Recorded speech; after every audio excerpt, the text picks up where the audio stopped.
Hi everyone, Dr. Samantha Fedrau here for the Imagining a New We video blog, a video series designed to help history teachers and other history educators teach history in ways that are more meaningful, transformative, and inclusive for their students. This is a Source Saturday video series within a series. Today I am talking with people related to comic books.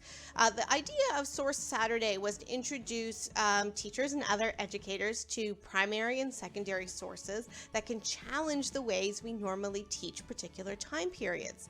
And what I'm doing with this series of videos is I am talking with people related to comic books about how we can bring things like imagination, magic realism, Afrofuturism to our study of history. I've talked to people that are in the process of creating graphic novels, people that have published things as independent artists and writers, people who are Eisner Award nominated graphic novelists. I've talked with professors. I've talked to people interested in digital humanities. I've talked to so many people, and this series is so wonderful.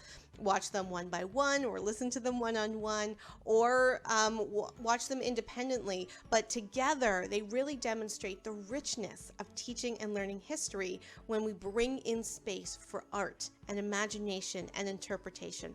So enjoy these conversations. In this video, I am talking with the author of Christie Pits, which is a graphic novel about the Christie Pits riot in 1933 in Canada, which is a large anti-Semitic riot between Jews and Italians and Nazis, like real Nazis, in 1933 before World War II. This is just a fantastic novel. It's a fictionalized story, but it's based in archival research, and I'm just really excited to talk with Jamie about it. While the Christie Pits riot is a piece of Toronto history, more specifically, Jamie's actually based in Winnipeg. He's a comic book writer.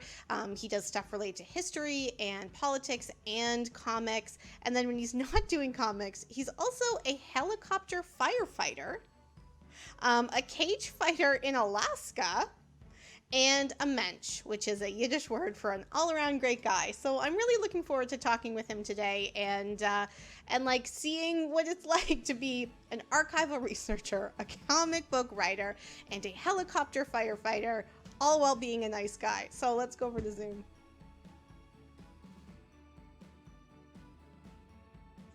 Jamie, I'm really excited to meet you. When I came across your graphic novel, Christie Pits, I was so excited, and I was like, why are more teachers not teaching with this, especially in the Toronto District School Board and the Aligned Board? So I'm so excited to talk with you. Thank you so much for connecting with me from where you are in Winnipeg.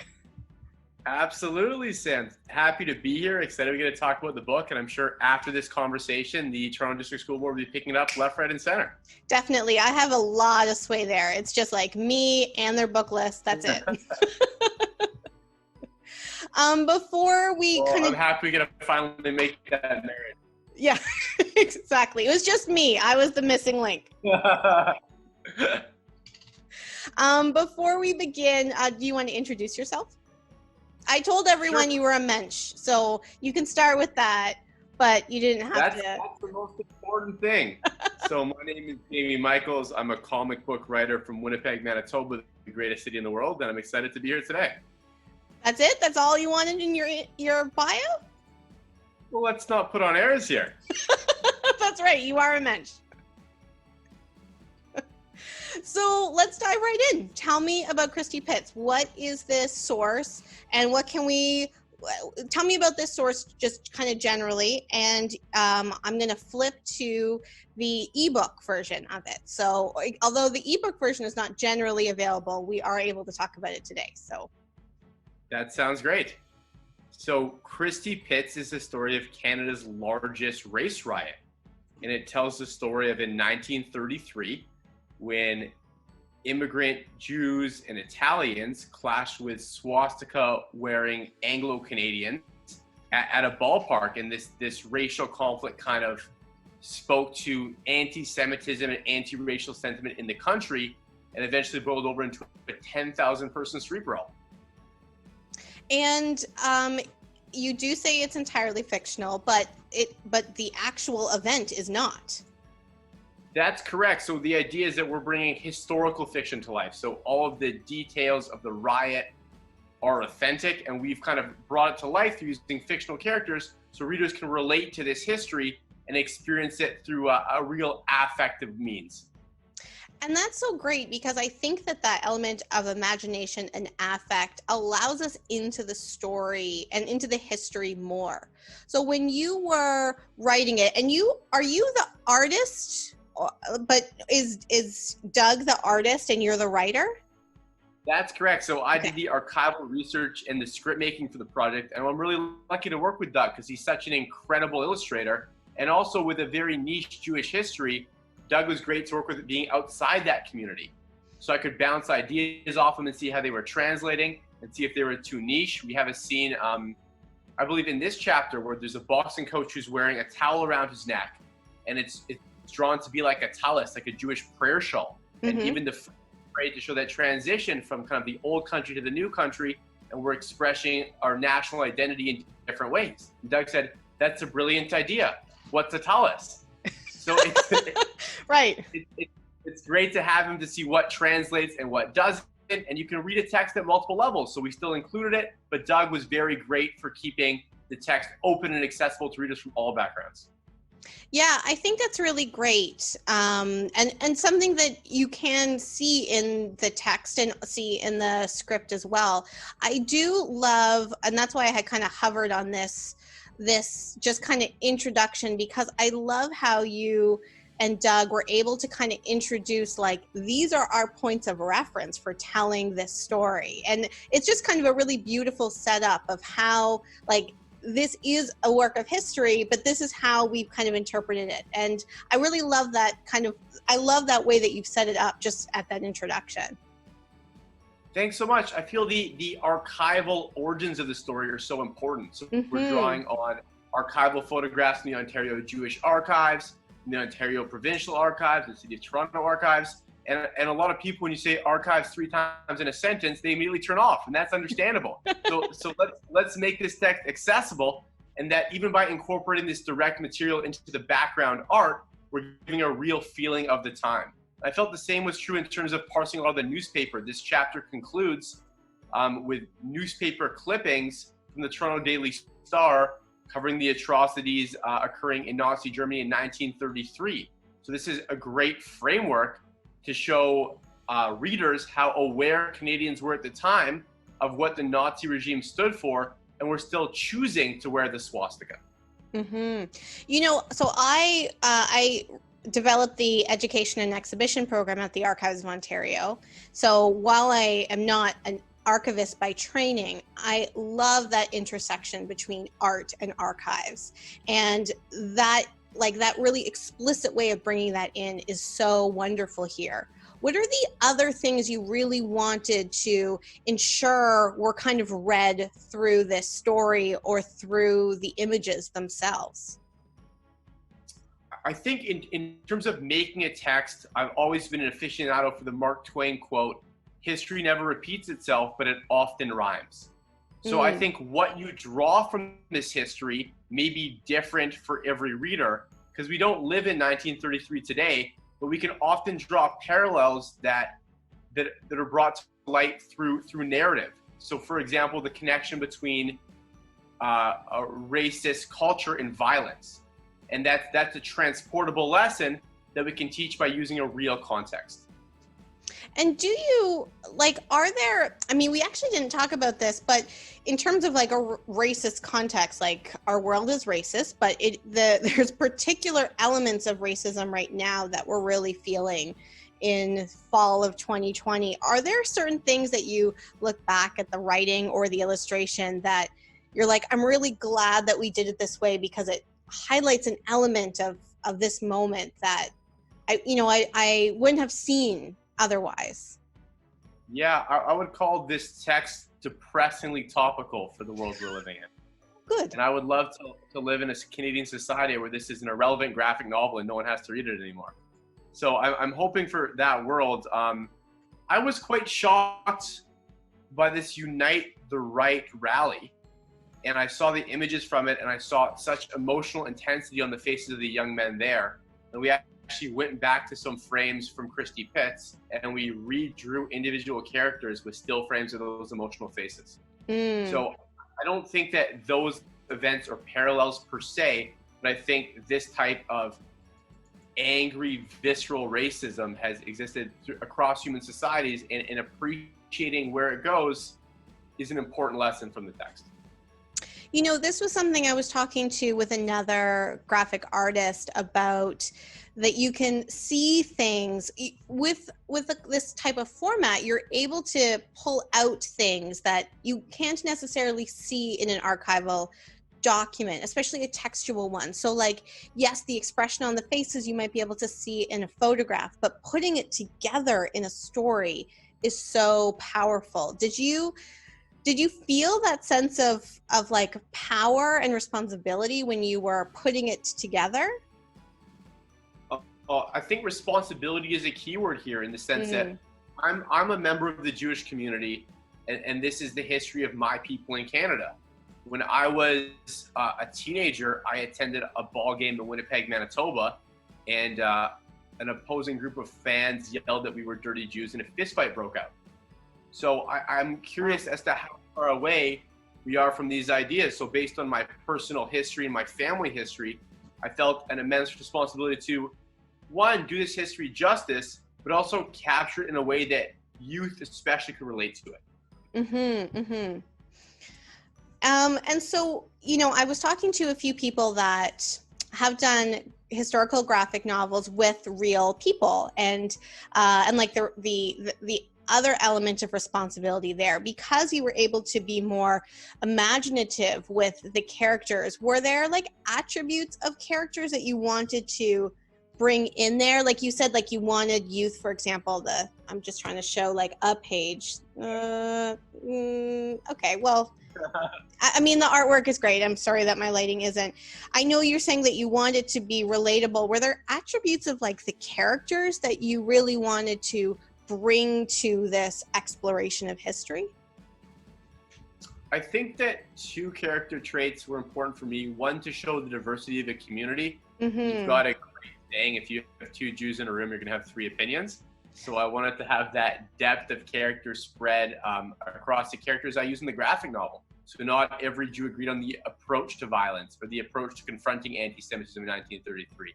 Some people really embraced the idea of being a model minority. You know, lay low, eventually society will accept you for almost who you are. And I think that other characters wanted to confront this racism directly. And I think we see that in today's society as well. And these communities are diverse when they combat racism, and the approaches they take are different. So that was one element. Another thing that was really important to me was how we portrayed members of the Swastika Club. So I think it's easy to characterize them into villains, and certain aspects of their character are certainly villainous, but you see people fall into these traps based on lack of education, based on what their media is representing to them, based on what their families have taught them and their school systems have taught them. So I really want to explore those attributes in the graphic novel, look at Canada's stark history of anti-Semitism in education, and say there's a reason we got from A to B. And like you said, that is very common to what is happening right now. Like we can, I mean, it's like it hasn't ever stopped, but we can feel it in a really particular way right now.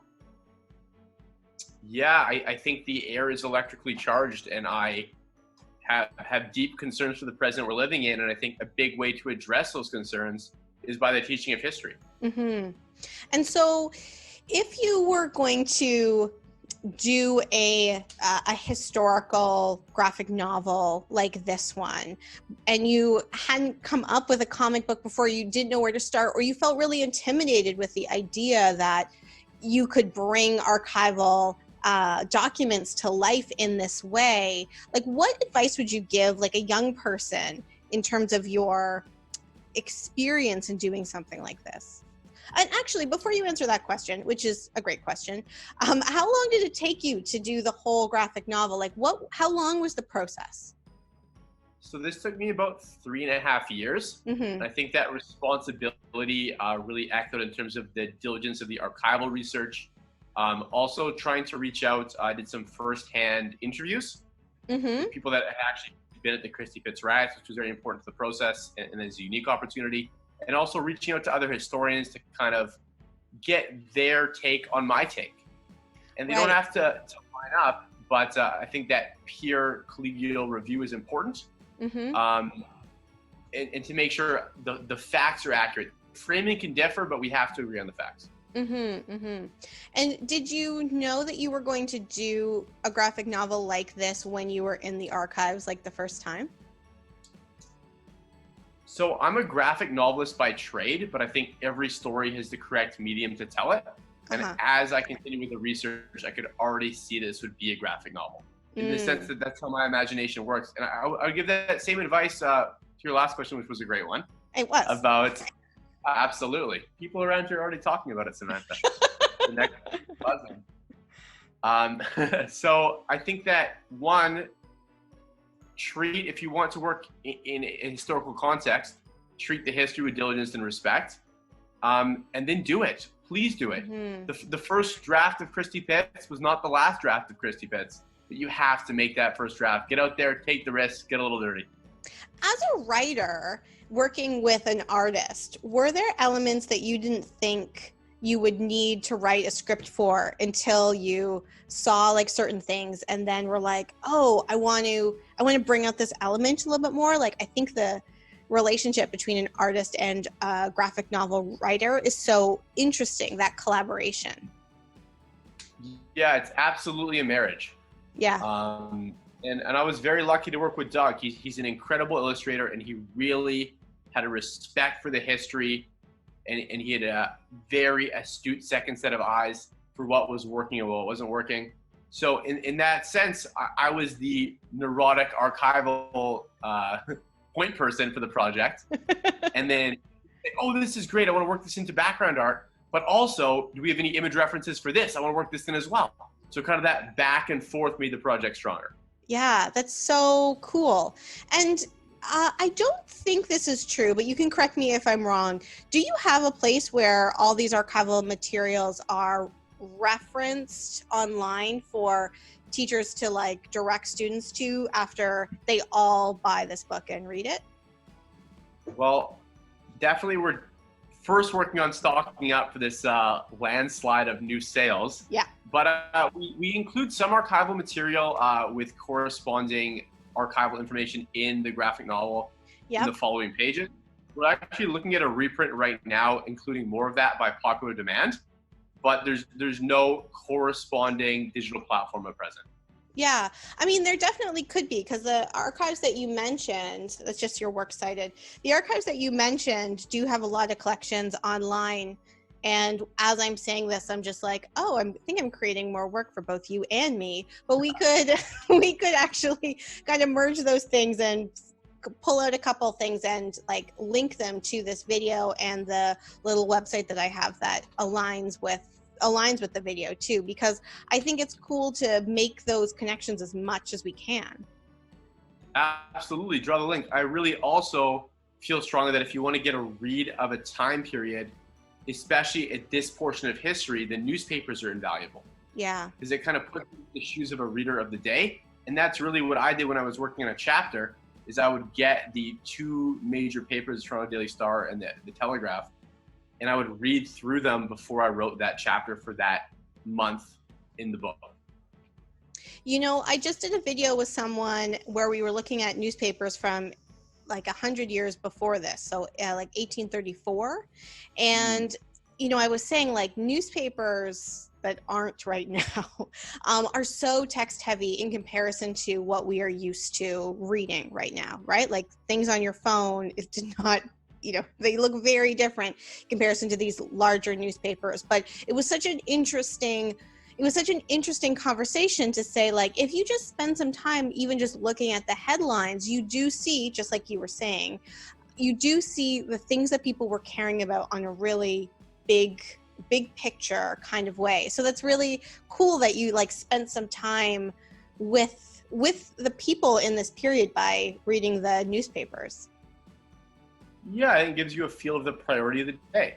Yeah.